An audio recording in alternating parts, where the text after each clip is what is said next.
Bienvenidos a la tutoría 3 del curso de Teoría de la Educación de la Universidad Estatal a Distancia. Mi nombre es Marian Álvarez Hernández y los voy a estar acompañando.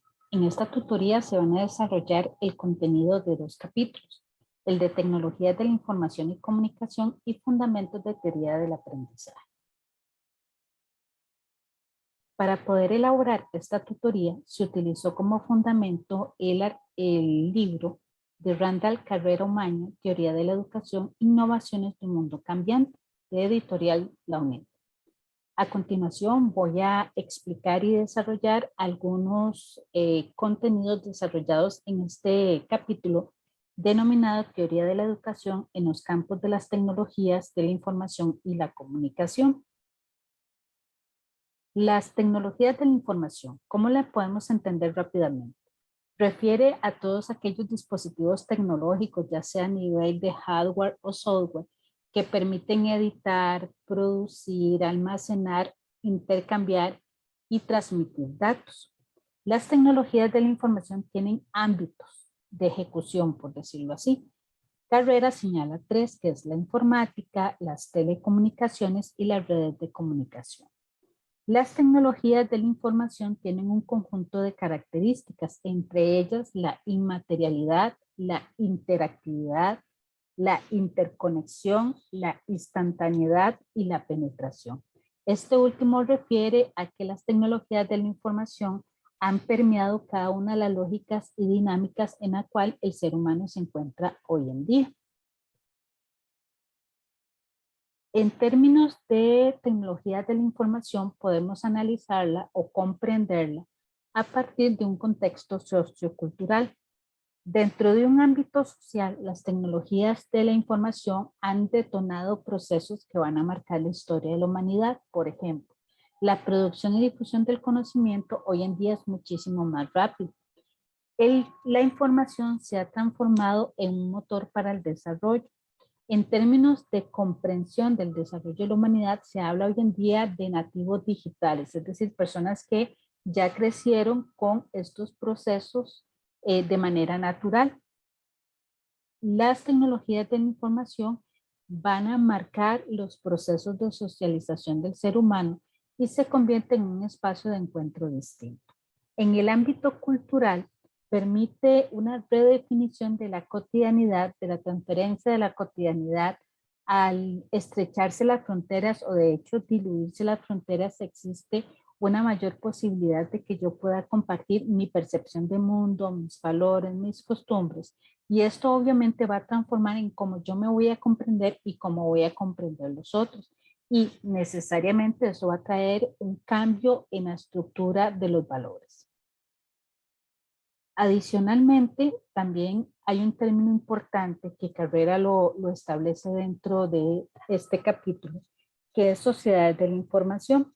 Por sociedades de la información vamos a entender cómo comprender la información como un bien. Entre mayor información yo tenga, más poder tengo. Entonces, hay una comprensión de esta información como un modo de producción. Entonces vemos cómo los gobiernos van a generar políticas públicas, van a generar tecnología y van a provocar una formación especializada para que las personas se puedan incorporar a esta nueva estructura social. A nivel tecnológico, esta sociedad va a estar marcada por la innovación tecnológica, por generar recursos que impliquen el gestionar la información y generar herramientas. También vamos a comprender, ¿verdad?, que a nivel económico la información, como lo mencioné hace un ratito, va adquiriendo un valor económico. Se va a centrar en la venta de servicios y en la generación de productos especializados. Y a nivel de empleo va a implicar que las funciones dentro de la sociedad se van a redefinir. Vamos a generar profesionales de acuerdo a las necesidades y muchas de las necesidades están, como lo dije hace un ratito, en la generación de información, en la gestión de la información, en la construcción de herramientas para poder gestionar esta información. Y justamente hacia esa meta es que la educación va a ir promoviendo. Otro elemento importante es que la sociedad de la información y del conocimiento va a redefinir el papel del estudiante, el papel del docente y cómo vamos a comprender este aprendizaje. A continuación vamos a explicar por qué se da esto.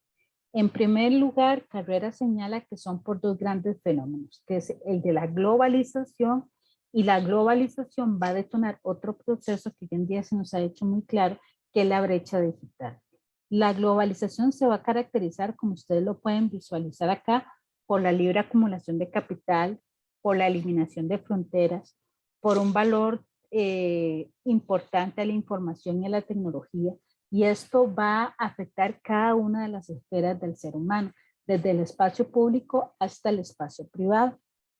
Justamente esta dinámica de características mundiales va a provocar que exista una brecha digital.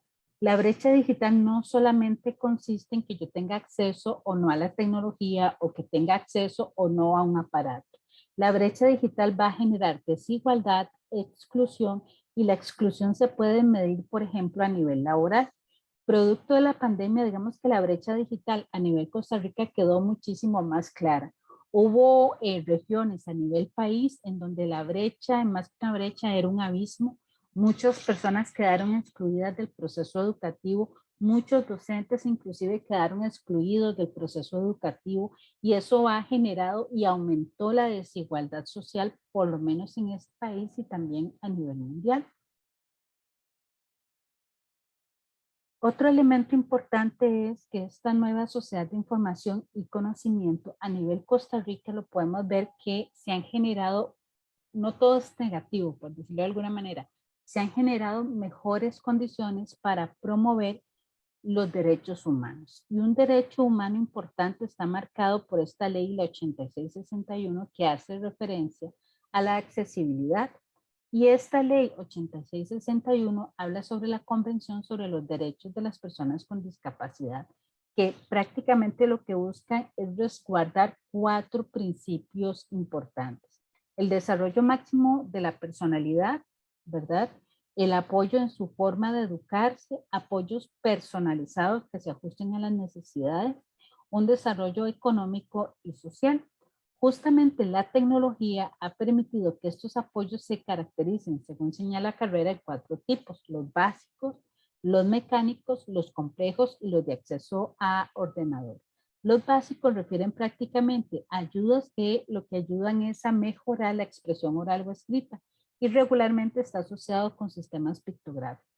Los mecánicos o eléctricos refieren a máquinas o herramientas, más que todo a nivel auditivo o visual, y son de ayudas parciales. Los complejos ya implica un desarrollo de aplicaciones informáticas, ¿verdad? Y el acceso a un ordenador en donde la persona puede entrar en ciertos simuladores que le permitan generar procesos para educarse y promover el acceso a la educación. La virtualidad aquí es un elemento importante porque a veces consideramos que la virtualidad es esto que estamos haciendo ahora. Yo estoy desarrollando la tutoría, estoy desarrollando un conjunto de contenidos y ya esto es virtualidad. Según lo que señala la carrera, la virtualidad no es solamente mediar un proceso tradicional por medio de un aparato tecnológico. Él dice que la virtualidad refiere a una noción de interactividad, es decir, en donde el docente y los estudiantes puedan interactuar en el proceso de enseñanza y aprendizaje. Aparte que invita o debería que el usuario pueda operar un conjunto de recursos asociados a la conexión y a la navegación. Principios importantes de la virtualidad para poder hablar de una enseñanza dentro del marco de la virtualidad. Tiene que darse una relación dialógica, debe generarse zonas de saber y escenarios de aprendizaje. ¿Esto qué quiere decir? Como lo dije hace un momento, tiene que haber espacios para que el estudiante pueda interactuar con un conjunto de herramientas tecnológicas que le permitan no solamente tener acceso a la información, sino interpretar esa información y generar juicios de valor ante esa información que se le está brindando, que esto nos lleva a zonas de saber. Estas zonas de saber tienen que estar construidas y diseñadas por el docente para generar procesos de aprendizaje adecuados.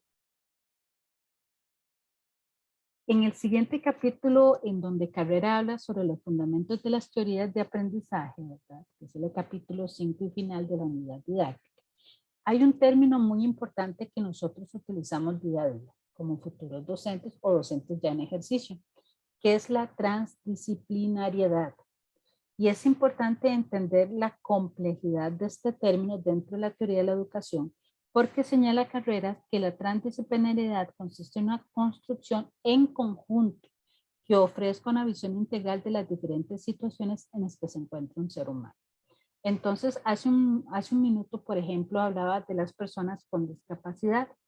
Para poder generar procesos de aprendizaje en donde la persona sea visualizada de manera integral, o otro término que se utiliza de manera holística, yo tengo que contar con el apoyo de diversas personas que son especialistas en diversas áreas para poder entender o generar o construir una visión integral sobre las necesidades de esa persona.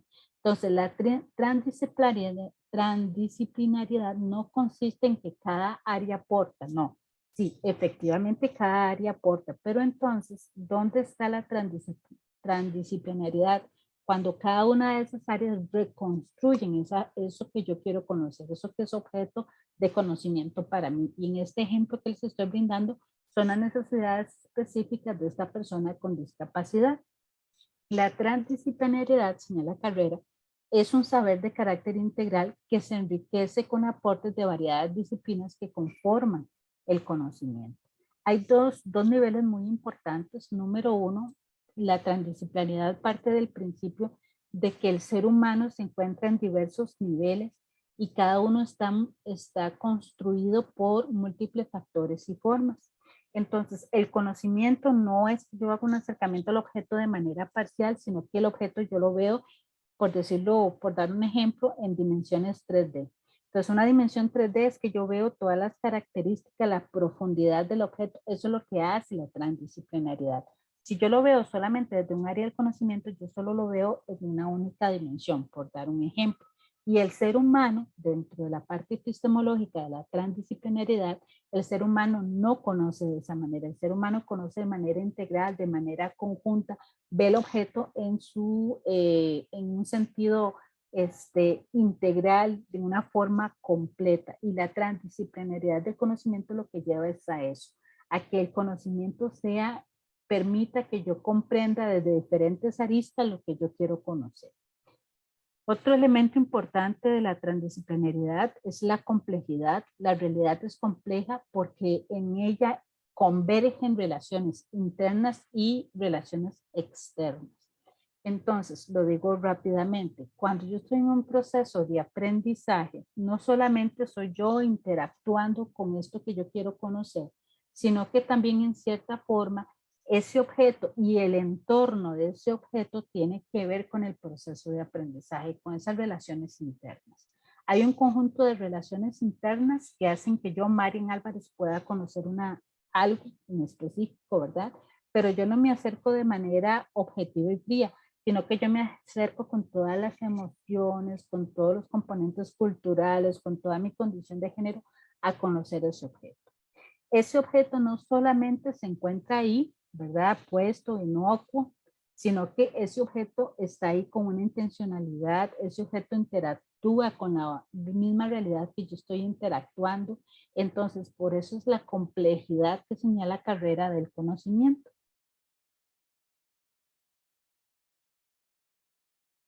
Otros conceptos importantes desarrollados es el aprendizaje y el conocimiento metacognitivo. La metacognición, según Frida Díaz Barriga Arceo en el 2004, plantea que consiste en el establecimiento de relaciones entre los significados presentes en el estudiante con otros recibidos por medio de la mediación pedagógica. Entonces, la metacognición en simple es nosotros reconocer como docentes que el estudiante tiene conocimiento. El estudiante tiene un acercamiento primario, no es una hoja en blanco, como decía John Locke o otros pensadores, sino que realmente, como lo dice aquí la cita, tiene un conjunto de significados presentes. El estudiante que nos llega al aula no es un estudiante que ha estado en una burbuja. Es un estudiante que ha estado en contacto con su realidad social, económica, cultural, con la realidad de los otros, y es este estudiante el que nos llega al aula. Entonces, la metacognición justamente implica que yo deba tomar en cuenta ese conocimiento que trae el estudiante y que yo genere procesos para que él se pueda acercar a eso que yo quiero que conozca, utilizando lo que él ya sabe, más las herramientas que yo le estoy brindando para que profundice sobre eso que conoce o que quiere conocer y cómo es que él conoce. Adicionalmente, la metacognición tiene una estructura, como lo podemos ver aquí en la parte izquierda de la presentación. Repito otra vez, hay conocimientos o creencias de esa persona, hay un conocimiento sobre la tarea por ejecutar y hay un conocimiento sobre las estrategias utilizadas. Entonces, para poder detonar procesos metacognitivos, el docente tiene que reconocer, ¿verdad? Y ser consciente de que hay conocimientos y creencias que la persona trae. Número 2, yo tengo que tener la capacidad como docente también de explicar cuál es la tarea que se va a ejecutar y cuáles son las herramientas que se van a utilizar y qué estrategias voy a utilizar para detonar estos procesos metacognitivos. Justamente a la hora de hablar de metacognición y procesos de aprendizaje implica redefinir al estudiante, que en esta gráfica lo vemos como punto 1, y al docente. Entonces, el estudiante hay que redefinirlo, ¿ok? Primero, es una conciencia personal, es decir, es un sujeto que tiene conciencia de sí y de su entorno. Tiene la capacidad para tener un entendimiento sobre los procesos de aprendizaje y hay que fortalecer o promover una actitud favorable ante el aprendizaje. El docente tiene que desarrollar y tiene que promover con herramientas y con estrategias la toma de conciencia y de entendimiento. Debe detonar procesos de metacognición en virtud de la estructura que expliqué hace un ratito. Y esto va a detonar que el estudiante tenga control sobre su propio aprendizaje. En términos de estrategias metacognitivas, Carrera realmente plantea los programas que enseñan a pensar. Justamente los programas que enseñan a pensar implican necesariamente redefinir el espacio del aula, redefinir los roles en el aula y reconceptualizar al estudiante y al docente. Un ejemplo que él señala como estrategias metacognitivas es un programa construido, ¿verdad? Bueno, pensado y elaborado por Matthew Lipman, que se llama Filosofía para Niños, y Ann Sharp, que le ayudó en la construcción de los manuales y estrategias para generar estos procesos metacognitivos. Los programas que enseñan a pensar regularmente parten de un principio de una comunidad de indagación. Entonces, en esto es cuando todos, ¿verdad? Por decirlo así, nos colocamos en una misma línea de arranque, por decirlo de alguna manera. Entonces, tanto tiene que aportar el docente como el estudiante. Entonces, no es una lógica vertical, sino que es horizontal. Entonces, somos un conjunto de personas que estamos indagando sobre algún tema o sobre algún elemento que queremos reflexionar. Parte de las estrategias de esta comunidad de indagación, ¿verdad? Son las preguntas generadoras, construir argumentos, contraargumentos, dar ejemplos, desarrollar la capacidad de escucha. Y esto es lo que detona, ¿verdad? Lo que se llama un diálogo colaborativo. Todos tenemos la misma posibilidad de participar en este diálogo colaborativo fundamentado en una comunidad de indagación que en términos simples todos estamos en condición de investigar. Y justamente esta estrategia y este programa lo que permite es desarrollar el aprender a pensar. Adicionalmente, en este capítulo, él habla de metodologías para el desarrollo del pensamiento. Cuando digo él, me refiero al autor del libro, ¿verdad?, de Teoría de la Educación. Y él dice que estas estrategias o estas metodologías de desarrollo del pensamiento tienen que ser estrategias generadas para la búsqueda del autocontrol, de la resolución de problemas, de la toma de decisiones, y esto va a llevar a la metacognición. Entonces, yo como docente tengo que ir desarrollando las competencias, las habilidades y el conocimiento para diseñar materiales en donde el nivel de cada uno de los materiales vaya en una dificultad gradual, y esto implica indicar qué es lo que se debe hacer, cómo lo debo hacer y cuándo lo debo hacer. Entonces vemos que hay como todo un diseño instruccional para poder detonar metodologías de desarrollo de pensamiento. Adicionalmente, ¿verdad? Esto va a implicar una comprensión del pensamiento que en donde interactúan varias fuerzas, señala Carrera. Son 3 fuerzas las que él señala.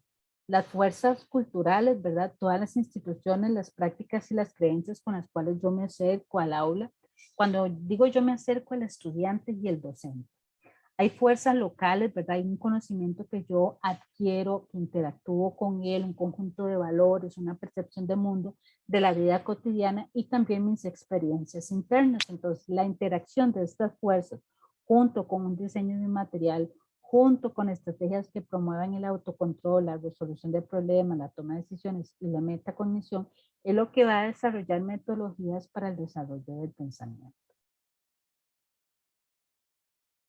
Justamente el hablar también de ciertas metodologías que desarrollan el pensamiento, así como de programas que promueven el pensar, la interacción de estos dos conceptos provoca lo que se llama una comunidad de aprendizaje.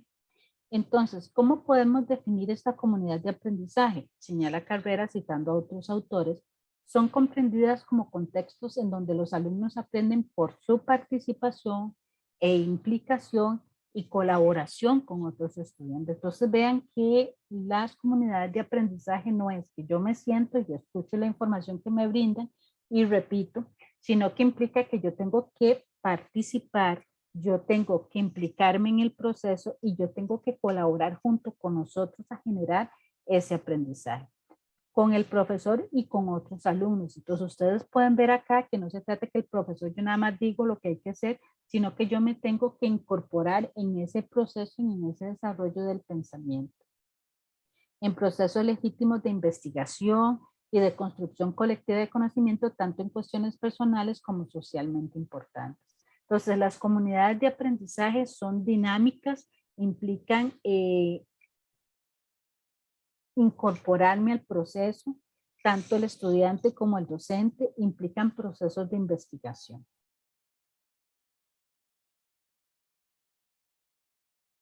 Dentro de las comunidades de aprendizaje hay categorías importantes que si nosotros queremos más adelante hacer procesos de investigación debemos tomar en cuenta con respecto a la viabilidad o ver si nuestro sistema educativo en sus diversos niveles promueven o no estas comunidades de aprendizaje.